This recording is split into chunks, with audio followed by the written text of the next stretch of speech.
Armand-la-Donnais, associé au GAEC de la sauvegarde à Dombrot-le-Sec, dans les Vosges, à côté des villes de Vittel et Contrexéville. Nous sommes un GAEC à 3 associés. Le GAEC exploite 315 hectares de SAU, dont 60 hectares de céréales et 50 hectares de prairies temporaires en trèfle gras. Le troupeau se compose de 75 vaches laitières. L'exploitation est en bio depuis de nombreuses années. L'exploitation est située sur la zone des protections des sources de Vittel, Contrex et Port, avec un cahier des charges particulier, avec interdiction de la culture de maïs, donc une récolte de 100% herbe pour alimenter le troupeau. Le Kuhn GF 13012 est tiré avec un tracteur d'une puissance de 100 chevaux, car cette machine ne demande pas une forte puissance. Le dépliage et repliage de la machine s'effectue grâce à un boîtier séquentiel en cabine, avec aucune intervention manuelle sur la machine, ce qui permet une mise en travail très rapide. La particularité sur l'exploitation sont des terrains assez accidentés, qui sont surmontés grâce au GSC, qui permet un suivi du terrain sans abîmer la récolte du fourrage. Contrairement à d'autres modèles, c'est la machine à ce jour que je connais qui est la seule à suivre un terrain aussi accidenté que le nôtre. Donc depuis l'arrivée de la machine, il n'y a plus de problème d'impureté dans les fourrages, donc toutes les bottes sont stockées ensemble sans faire de tri.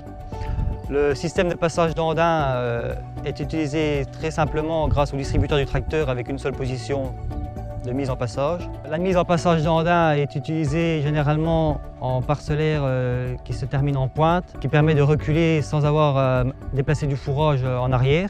Le changement de parcelle dû à un fossé ou un aqueduc n'est pas un problème grâce à ce système qui permet de relever la machine sans avoir à l'arrêter ni à la replier. Grâce aux petites toupies, l'angle de pointage est important, ce qui permet un retour du fourrage homogène et un séchage régulier dans la parcelle.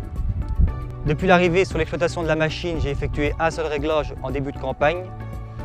Et depuis, je n'ai plus touché au réglage. Donc le réglage est un seul point à l'arrière de la machine. Donc une fois qu'elle est réglée, il n'y a plus à y toucher, il n'y a pas de problème. On arrive, on déplie dans la parcelle, on tourne, on replie, il n'y a pas de problème, ça ne se dérègle pas, c'est magique.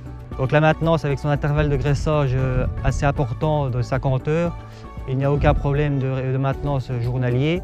Après, le dépliage est rapide, donc que ce soit des petites parcelles ou des grandes parcelles, le temps est le même. Mais si c'est une petite parcelle, ça va plus vite. Je veux dire, comme c'est rapide, on fane, on replie, on repart ailleurs, il n'y a pas de problème, il n'y a pas de perte de temps dû au repliage. La première fois que j'ai monté dessus, c'était plutôt sa largeur assez importante parce que je travaillais avec des 6 mètres, donc ça faisait plus du double. Une fois qu'on est habitué à la largeur, il n'y a pas de problème pour les contours de parcelles ou les obstacles au milieu de la parcelle. On connaît la machine, on connaît sa largeur, il n'y a pas de problème pour se déplacer dans le parcellaire.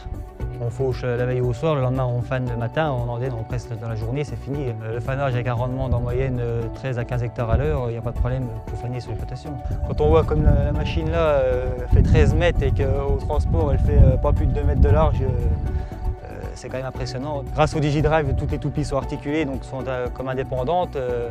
Le terrain en sinueux n'est pas un problème, tout suit sans gratter. Parce que quand on voit le travail qu'on faisait avec l'ancienne machine, contrairement à celle-là, il n'y a pas photo, hein, c'est là où elle va. Hein.